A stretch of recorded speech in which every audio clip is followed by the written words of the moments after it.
सीतानाथ समारंभां श्रीरामानंदार्य मध्यमाम् अस्मदाचार्य पर्यंतां वंदे गुरु परंपरां। नमस्कार, आप सभी का स्वागत है संस्कृत पाठशाला ध्रुव संस्कृत गुरुजी में। आज हम पढ़ेंगे लोप संज्ञा। ठीक है, इससे पहले हम इत संज्ञा पढ़ चुके हैं। एक बार फिर से स्मरण कर लें। इत संज्ञा करने वाला जो सूत्र है वह है हलंत्यम।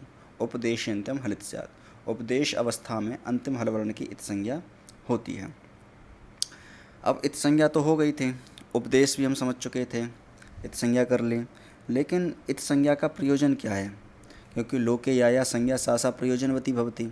लोक में जिसकी जो संज्ञा होती है उसका कुछ ना कुछ प्रयोजन होता है। महामुनि पाणिनि जी ने यदि इसकी इत संज्ञा रखी है, उपदेश अवस्था में अंतिम हलवर्ण की इत संज्ञा कही है तो उस इत संज्ञा का प्रयोजन क्या है? क्योंकि प्रयोजनम मनुद्दिश्य मूढ़ोपि न प्रवर्तते। बिना कारण के कोई व्यक्ति किसी कार्य में प्रवृत्त नहीं होता है। अब इत संज्ञा है तो कुछ तो प्रयोजन होगा इसका। तो इत संज्ञा का प्रयोजन बताने के लिए अग्रिम सूत्र प्रवृत्त होता है तस्य लोपः। तस्य लोपः का जो अर्थ है, तस्य तो लोपः स्यात्, उस इत संज्ञक वर्ण का लोप होता है।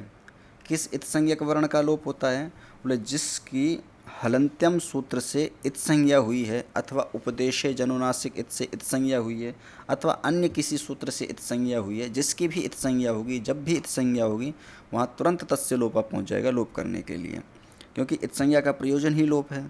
अब लोप करने के लिए तो पहुँच जाएगा तस्य लोपः, लेकिन बात यह है कि लोप कहते किसे हैं, लोप है क्या? तो लोप को बतलाने के लिए अग्रिम सूत्र प्रवृत्त होता है अदर्शनम लोपः। तो लोप संज्ञा करने वाला सूत्र है अदर्शनम लोपः। अदर्शनम लोपः का अर्थ है प्रसक्तस्यादर्शनम लोप संज्ञम स्यात्। विद्यमान के अदर्शन की लोप संज्ञा होती है। तो दर्शन का अर्थ होता है देखना या दिखाई देना। दर्शन यही तो अर्थ होता है, देखना। और न दर्शनम इति अदर्शनम, न दिखाई देना, यही अदर्शन है। लेकिन जो हम पढ़ रहे हैं शब्द शास्त्र, शब्द यह सुनाई देते हैं, दिखाई नहीं देते हैं। तो अदर्शन का तात्पर्य क्या होगा? यहाँ देखो, दृश्य धातु देखने के अर्थ में है, देखना भी तो ज्ञान ही है। तो तत्संबंध से दृश्य धातु को ज्ञानार्थक मान करके दृश्य धातु का अर्थ समझ लेंगे सुनाई देना। दर्शन का मतलब सुनाई देना। शब्द सुनाई दे सकता है, दिखाई तो नहीं दे सकता। अब मैं जो शब्द बोल रहा हूँ वो आप लोग केवल सुन सकते हैं, देख नहीं सकते। तो अर्थ हुआ कि शब्द का अथवा अक्षर का होना और उसका न सुनाई देना, यही है अदर्शन है। क्योंकि शब्द का कभी नाश तो होता नहीं है, अक्षर का नाश होता नहीं। अक्षर का ही मतलब यही है कि न क्षरतीति अक्षर, जिसका कभी क्षरण ना हो। और शब्द ब्रह्म है, नित्य ब्रह्मांड में व्याप्त है, आकाश में व्याप्त है, उसका नाश तो होगा नहीं। तो अदर्शन का अर्थ होगा कि न सुनाई देना। प्रसक्तस्यादर्शनम मतलब विद्यमान के अदर्शन की, शब्द अथवा अर्थ अक्षर का होना और उसका न सुनाई देना ही अदर्शन होता है। तात्पर्य ये हुआ कि विद्यमान के अदर्शन की लोप संज्ञा होती है। ठीक है, चलो लोप संज्ञा हो जाएगी। अभी जब हम अच प्रत्याहार समझ रहे थे तो उस समय क्या था कि अच जो प्रत्याहार बनेगा वो 2 अक्षरों से बनेगा। 14 सूत्रों से ही प्रत्याहार बनते हैं। तो प्रत्याहार का जो अंतिम अक्षर होगा वह किसी भी 14 सूत्रों में से किसी भी सूत्र का अंतिम अक्षर ही रहेगा। अब मान लो उसकी इत संज्ञा होती ही है, क्योंकि हलंतम सूत्र से इन 14 सूत्रों के अंतिम हलवर्णों की इत संज्ञा हो ही जाएगी। अब इत संज्ञा जैसी होगी वहाँ तुरंत तस्य लोपा पहुँच जाएगा लोप करने के लिए। तो फिर तो ना तो अच कह पाएंगे, ना हल कह पाएंगे, ना कुछ कह पाएंगे। जब लोप हो ही गया तो फिर कह कहाँ पाएंगे, कुछ नहीं कह पाएंगे। तब कह रहे हैं कि णादयो णाद्यर्थाः, अर्थात णकार आदि अंतिम हलवर्ण अण आदि के लिए हैं। अण आदि का तात्पर्य है, देखो पहले ये समझो णकार आदि हलवर्ण क्या हैं। 14 सूत्र हैं। 14 सूत्रों में जो अंतिम हलवर्ण हैं, जैसे णा है, ऋलिक में का है, यंग में गा है, अय्यौच में चा है इत्यादि, शश शर में रा है और हल में ला है, या अंतिम जो हलवर्ण हैं इनकी इत संज्ञा होती है। तो णकार आदि से क्या ले लिया हमने? ण क ङ च ट ण म य श व य र ल, ये हो गए णकार आदि अंतिम हलवर्ण। यह अण आदि के लिए हैं। अण आदि का तात्पर्य क्या है? अण आदि का तात्पर्य है प्रत्याहार। अण अक अच, हल इत्यादि ये प्रत्याहार ही हैं, इनसे इनका तात्पर्य है। तो णकार आदि अंतिम हल वर्ण लोप के लिए नहीं है।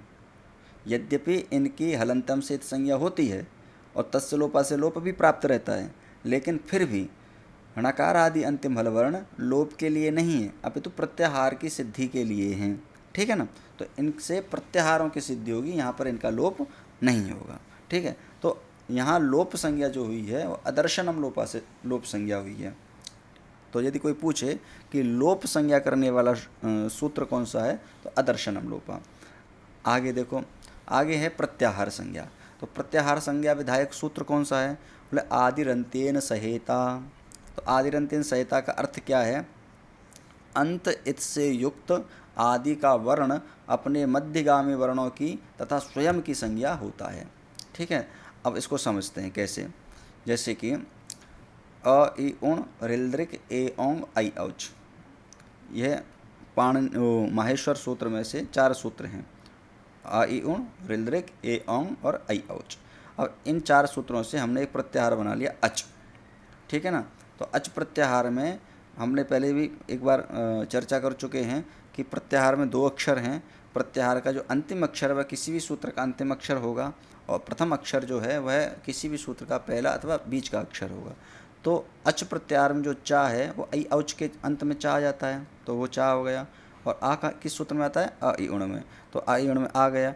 अब बीच के जो वर्ण हैं ई उ रिल री ए ओ आई औ, अच कहने से इतने अक्षरों का बोध हो ही जाता है। अब कैसे होगा वो समझो। देखो, अंत इत से युक्त, तो अंत इत कौन है, च, क्योंकि चा की इत संज्ञा होती है ना हलंतम सूत्र से। तो अंत इत हुआ च, अंत में भी है और इत संज्ञक भी है, अंत इत हुआ च। अब आदि का वर्ण क्या है, आदि का वर्ण हुआ अ इ उण में अ, अंत इत हुआ आई औच में च, और आदि का वर्ण हुआ अ इ उण में अ।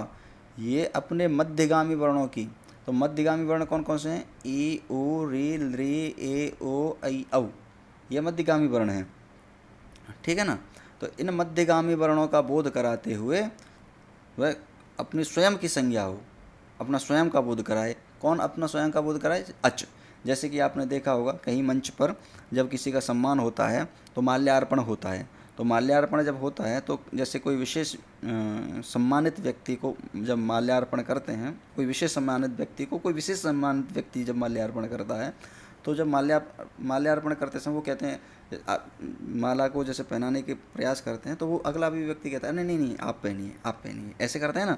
तो उसी प्रकार से अंत इत च, देखो इसी प्रकार से अंत इत से युक्त च, आदि का वर्ण अ, वह अपने मध्यगामी वर्ण ई उ री री ए ओ आई औ, इनका बोध कराते हुए स्वयं अच अपना बोध कराएगा। ठीक है ना। इस प्रकार से अच प्रत्याहार बन जाता है। और बाकी के जितने भी 41-42 प्रत्याहार हैं वह सब इसी प्रकार से बनेंगे। तो प्रत्याहार संज्ञा विधायक सूत्र हो गया हमारा आदिरंत्येन सहिता। अच, हल, अक, जितने भी प्रत्याहार हैं सबकी जो संज्ञा होगी वो उनकी क्या संज्ञा, अच एक संज्ञा ही तो है, प्रत्याहार की अच संज्ञा है। तो अच संज्ञा विधायक सूत्र कौन हो गया, आदिरंत्येन सहिता। ठीक है ना। अब देखो ये हैं आपके 42 प्रत्याहार। ठीक है ना। तो अक संज्ञा विधायक सूत्र आदिरंत्येन सहिता, अच संज्ञा विधायक सूत्र आदिरंत्येन सहिता। जितने 42 प्रत्याहार हैं सबकी सी संज्ञा जो दिख रहा है ये सब संज्ञाएं हैं, अच अक अट अण अण अम अल, इनका विधान करने वाला जो सूत्र है वो आदिरंत्येन सहिता है। ठीक है ना।